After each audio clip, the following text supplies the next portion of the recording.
Welcome to my channel. Subscribe, listen, and enjoy my stories every day. I tiptoe into the office building, the weight of the box in my hands like a lead anchor pulling me deeper into the sea of my own treachery. The glossy white box, adorned with a crimson ribbon, seems to glow under the harsh fluorescent lights. It contains a collection of exquisite jewelry I had carefully selected for her. But the note I've penned on a delicate piece of stationery turns this gesture from a loving surprise into a well-orchestrated deception. From my lover, it reads in elegant script. My heart pounds with a mixture of anticipation and dread as I set the box on her desk, taking a moment to glance around.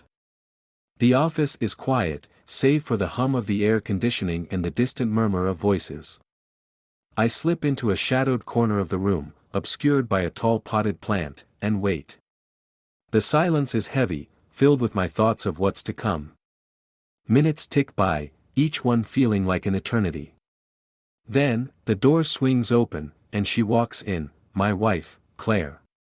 Her smile is radiant, her demeanor carefree as she steps towards her desk. She's beautiful, as always, her auburn hair cascading over her shoulders and her eyes sparkling with joy. I'm captivated by her, even as a gnawing sense of betrayal twists in my gut. She spots the box and stops dead in her tracks, her eyes widening in surprise. Her fingers tremble as she reaches for it, and her lips curl into a grin that could light up the darkest room. "Oh, what's this?" she exclaims, her voice a melodious tune of happiness. As she unwraps the box, my breath catches. I see her face flush with excitement, her eyes darting back and forth between the jewelry and the note. The euphoria on her face is unmistakable, but it's not for me. It's for someone else. Claire looks up, her expression softening as she sees her boss, Jonathan, standing in the doorway. He's a tall man with a commanding presence, his tailored suit impeccable. His eyes meet hers with a mixture of smug satisfaction and affectionate tenderness. "Oh, Jonathan. I had no idea," Claire says, her voice laced with genuine gratitude. "This is absolutely beautiful." Jonathan strides over to her, his hand slipping around her waist in a familiar gesture. "I'm glad you like it," he replies smoothly. "You deserve it. You've been working so hard." I watch as their interaction unfolds, a casual, intimate moment that betrays the deep connection they share. My heart sinks as realization hits me like a cold wave. My wife, the woman I thought I knew, has been unfaithful. The man who was supposed to be a mere colleague is, in fact, her lover. A torrent of emotions roils within me, anger, hurt, and a burning desire for revenge. The realization that my surprise has instead revealed a painful truth sends a chill through my bones. I clench my fists, fighting to maintain control as the gravity of the situation settles in. As Jonathan's hand lingers on Claire's back, I can see the unspoken bond between them. The jewelry box is a symbol of their deceit, and I am the unwilling witness to their betrayal. The anger within me begins to crystallize into a plan that will not only reclaim my dignity but also shatter their world as they have shattered mine. I retreat quietly, my mind racing with thoughts of retribution. I need to act with precision, to turn their bliss into turmoil. The first step is clear: expose the truth and let the repercussions of their actions unravel the life they've built on deceit. The next few days will be crucial. I will gather evidence, confront them with the harsh reality of their betrayal, and ensure that my revenge is both complete and just. My pride demands it, and my heart will not rest until I've seen justice done. As I step out of the building, the world feels different, sharper, more defined. The weight of betrayal has forged a new resolve within me. I know that the path ahead will be fraught with challenges, but I am determined. My plan is set, and nothing will stop me from reclaiming my honor and tearing down the empire they've built on lies. The first step of my plan is to gather evidence. I spend the next few days in a whirlwind of activity, documenting every interaction between Claire and Jonathan. I set up a covert surveillance system, installing discrete cameras and recording devices around the office, capturing their every move. The stakes are high, and I need to be thorough. One evening, after another long day of hiding in the shadows, I sit at my kitchen table, watching the footage. The digital clock on the wall blinks 2 a.m., but I'm wide awake, my eyes glued to the screen. The images flicker with a dull, monotonous glow, but it's the conversations that hold my attention. Claire and Jonathan are in the office after hours, their voices hushed but unmistakably intimate. I listen as they discuss their plans for a weekend getaway, a secret rendezvous cloaked in euphemistic language. "You're going to love this place," Jonathan says, his tone low and seductive. "It's secluded, just like we need." Claire's laughter is light, almost melodic. "I can't wait. It's been so long since we had some real time together. And the office, it's been a mess lately." The sting of their betrayal is sharp, but I focus on the task at hand. I make meticulous notes of their plans, timing, and locations. The more evidence I collect, the more their deception becomes a concrete reality. My resolve hardens. This isn't just about personal retribution, it's about dismantling the facade they've built. The following week, I decide it's time for a confrontation. I arrange a meeting with Claire at a cafe we used to frequent, a place full of memories now tainted with betrayal. I sit at a corner table, nervously tapping my fingers on the worn wood. Claire arrives, her face glowing with the same happiness that blindsided me weeks ago. "Hey, you," she says, leaning in to kiss me on the cheek. Her smile is warm, but it feels like ice against my skin. "Hi, Claire," I reply, forcing a smile. "I wanted to talk." Claire's eyes narrow slightly, but she takes her seat, oblivious to the storm brewing in my heart. "Sure, what's up?" I take a deep breath, my hands trembling slightly. "I've been thinking a lot about us lately. I found something out that, it's been weighing on me." Claire's expression shifts, a flicker of concern crossing her features. "What do you mean?" I reach into my bag and pull out a folder. "I've been documenting your interactions with Jonathan." Claire's face goes pale as I slide the folder across the table. "What are you talking about?"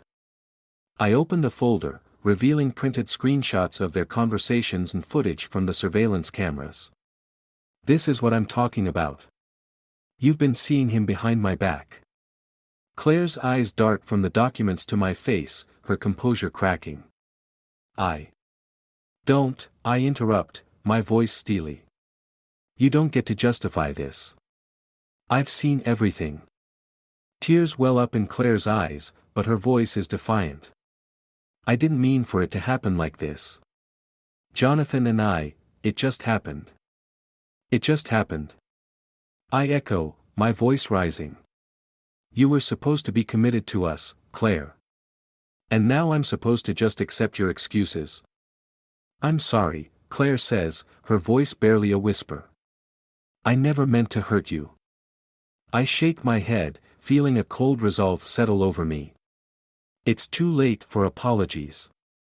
You and Jonathan have made your choices, and now it's time for the consequences.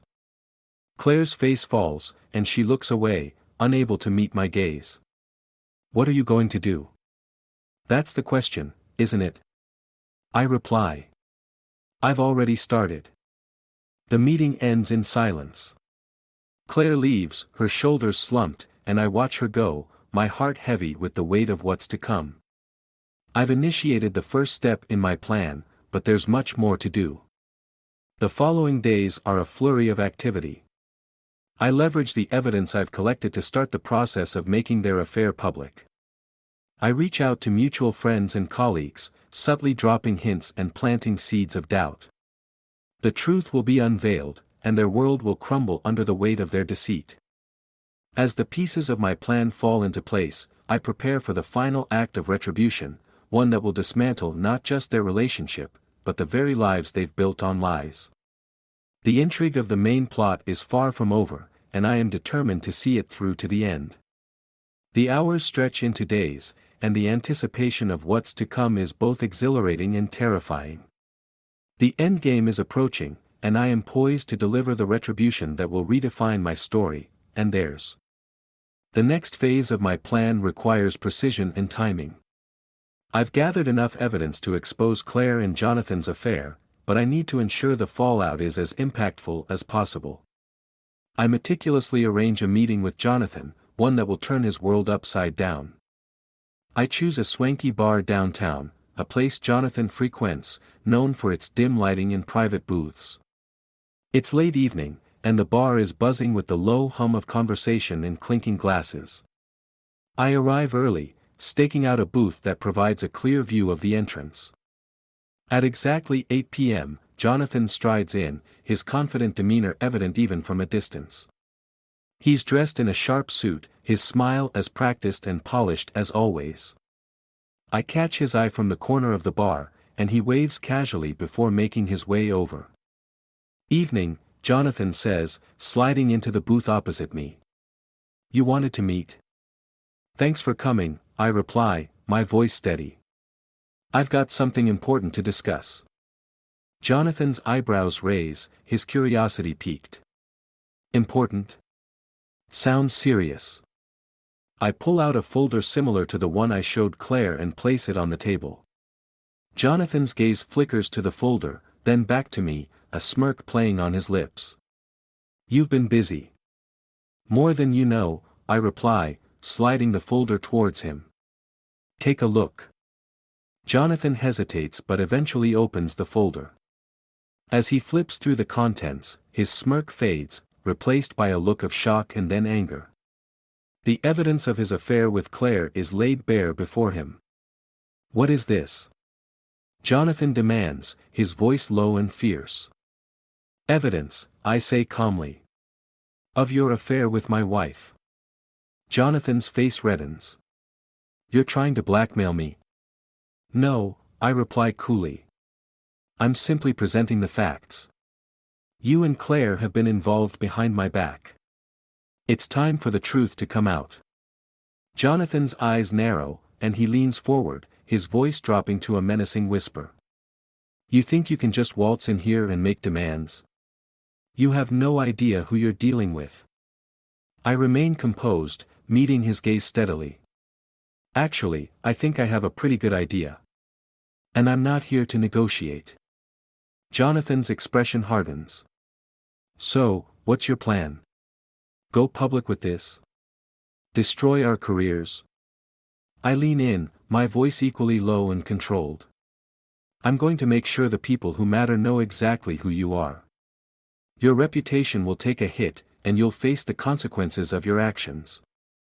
Jonathan's face twists in anger, but before he can respond, I hear a commotion at the entrance of the bar. Claire storms in, her face flushed with a mixture of anger and desperation. She spots us immediately and marches over, her heels clicking sharply against the floor. "What's going on here?"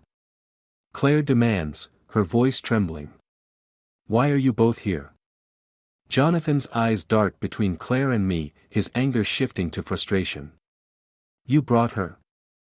"I didn't know she'd show up," I say, holding up my hands in a gesture of surrender. "I came here to confront you, not to involve her." Claire's gaze is fixed on Jonathan, her expression a mix of betrayal and fear. "Jonathan, what's happening?" Jonathan stands abruptly, his chair scraping against the floor. "Claire, I think it's time you knew the full extent of what's going on." Claire's eyes widen in confusion.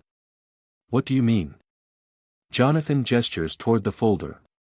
"Your husband has been gathering evidence of our affair. It's all here." Claire's face pales as she processes the revelation. You're serious?" "Yes," I say, my voice steady. "And it's only the beginning." Claire sinks into the seat opposite me, her shoulders slumped in defeat. "I didn't want this to happen. I thought we could keep this quiet." Jonathan's frustration boils over. "You never should have let it get this far. Now look where we are." The atmosphere in the bar shifts, the weight of the confrontation heavy and palpable.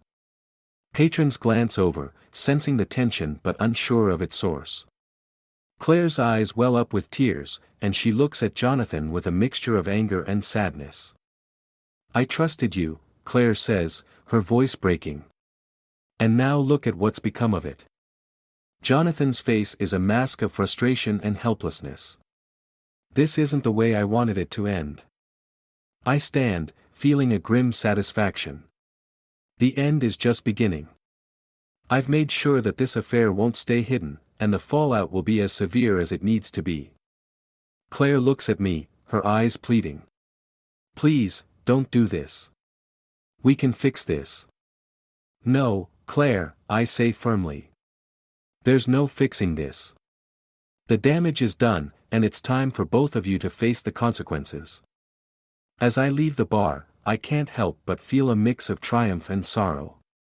The confrontation has set the stage for the fallout that will follow, and the wheels of retribution are now in motion. The intrigue of this tangled web of deceit and betrayal continues to unravel, and I am determined to see it through to the end. The chapters of my life, and theirs, are far from over. The fallout from the bar confrontation has been swift and dramatic. Claire and Jonathan's affair has become the talk of the office, their once pristine reputations now tarnished. I've taken every opportunity to ensure their lives are upended, and their personal and professional worlds have begun to crumble. But there's one final act left, one that will leave no room for doubt about the severity of their betrayal. I spend the next few days meticulously planning the final move. I've gathered every bit of leverage I can, emails, text messages, and recorded conversations. My plan is to orchestrate a dramatic reveal that will leave no room for denial and ensure that Claire and Jonathan face the full weight of their actions. It's a rainy Friday evening when I execute my plan. The office building is almost deserted, the storm outside a perfect backdrop for the climax of this drama. I've arranged for a final meeting under the guise of a mediation session. Claire, Jonathan, and their closest colleagues have been summoned to a conference room for what they believe will be a chance to resolve the fallout amicably. I arrive early, my heart pounding with a mixture of excitement and apprehension. The conference room is dimly lit, the storm outside casting eerie shadows on the walls. I set up a projector and connect my laptop, preparing to display the damning evidence that will seal their fate. As the hour approaches, Claire and Jonathan arrive, their faces strained and wary. They greet me with wary glances, but I offer no hint of what's to come. I motion for them to take their seats, their colleagues following suit. The room is filled with a tense silence, broken only by the sound of rain tapping against the windows. Thank you all for coming, I begin, my voice calm but carrying an undercurrent of menace. We're here to address the issues that have arisen over the past few weeks. I assure you, this will be a transparent and fair process. Claire and Jonathan exchange uneasy glances, their anxiety palpable. I click a button on my laptop, and the projector flickers to life. The screen displays a series of incriminating images and recordings, proof of their affair, their deceit, and their manipulation. The room erupts in gasps and murmurs as the evidence unfolds. Claire's face turns pale, her hands gripping the edge of the table. Jonathan's jaw clenches, his expression a mixture of anger and desperation. What is this? Jonathan demands, his voice trembling with fury. You can't do this. I'm afraid it's too late for that, I reply coldly. The evidence speaks for itself. The room is filled with a cacophony of shocked voices as colleagues react to the revelations. Claire's eyes dart around, her face contorted with humiliation. This isn't fair. You're ruining everything. It's not about fairness, I say, my voice steely. It's about justice. As the reality of the situation sinks in, Claire and Jonathan's demeanor shifts from shock to anger. Claire stands abruptly, her voice rising in a desperate plea. You can't do this to us. We'll fight back. Jonathan's eyes blaze with fury. You think you've won? This is just the beginning. I smile, knowing that their threats are hollow. The damage is already done. Your careers are in shambles, and your personal lives are in tatters. There's no coming back from this. As the meeting dissolves into chaos, I calmly collect my things and prepare to leave. The storm outside mirrors the storm of emotions within the room. I walk past Claire and Jonathan, their eyes following me with a mixture of hatred and disbelief. Before I leave, I turn back one last time. Consider this a lesson in the consequences of betrayal. Sometimes, the fallout is far worse than the act itself. With that, I exit the conference room, leaving behind a scene of turmoil. The office will never be the same, and neither will Claire and Jonathan. Their worlds have been irrevocably altered, and the repercussions of their deceit will follow them for a long time to come. As I step out into the rain, I feel a strange sense of closure. The chapter of my life marked by betrayal and retribution has come to a definitive end. The final act has played out, and the characters involved have been left to deal with the wreckage of their own making. In the solitude of the rainy night, I reflect on the events that have transpired. The betrayal has been exposed, and the retribution has been delivered. Claire and Jonathan's lives are forever changed, and I am left with a sense of grim satisfaction. The story has reached its conclusion, and with it comes the realization that justice, however harsh, has been served. The rain continues to fall as I walk away, each drop a reminder of the storm that has passed. The finality of the situation is palpable, and the future remains uncertain. But for now, the chapter is closed, and the tale of betrayal and revenge has reached its end.